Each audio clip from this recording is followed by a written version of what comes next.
Deoxyribonucleic acid, or DNA, is the most celebrated molecule of our time. This is just expected as it contains the genetic instructions for the development and function of living things. In simpler words, everything that we are, from curls in our hair, color of our eyes, how tall we are, and to some extent, our behavioral traits, can be traced to our DNA. Now, if you are wondering how these DNA is related to a common term, genes, well, genes are actually components of DNA that carry the genetic information. Other components of DNA other than genes have other purposes, such as for the regulation of these genes and for structural purposes. DNA is pretty much the most complicated molecule that exists, and potentially the most important one. It is so complex that scientists were baffled on its function in living things and what exactly it looked like. It was a series of puzzles that required the brilliant minds of great scientists in different parts of the world at different timelines. Just for a little bit of history, the function of DNA as the genetic material was discovered first before its structure was known.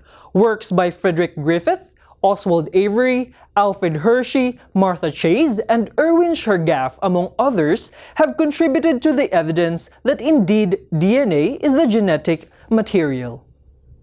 Now, if you would ask, how on earth would a microscopic DNA molecule, which is contained in the nucleus of the cell, contain such enormous information about our being?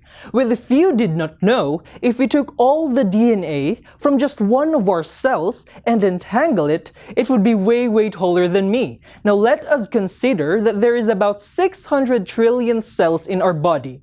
Laid end to end, the DNA in those cells would stretch to the sun not just once, but roughly about 600 times. Amazing, right? So let's get to the topic we have on hand. We know that cells divide. It's the most natural thing that cells do. And in doing so, we know that in the process, they have to replicate their DNA as well. And that's going to be the first focus of our discussion. DNA replication.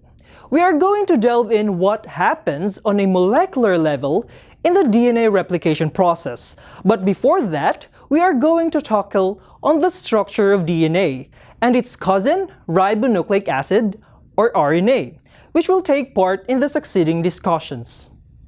After we have discussed DNA replication, we are now going to ask ourselves, so what? We know that DNA encodes the program of our being. And we know that it contains whether our hair would be straight or curly, our eyes brown or blue, but how does it happen? Well, if you would think about it, our DNA is like a cookbook, which contains recipes for countless of dishes. And these dishes, going back to our analogy, are the proteins. So DNA, particularly the genes, encode for the proteins, which are the link between genotype and phenotype. That is why the topics that would follow would be about gene expression, which is the process by which DNA directs the synthesis of proteins. This process includes two stages, transcription and translation. Transcription is the synthesis of RNA from DNA, while translation is the synthesis of protein from RNA.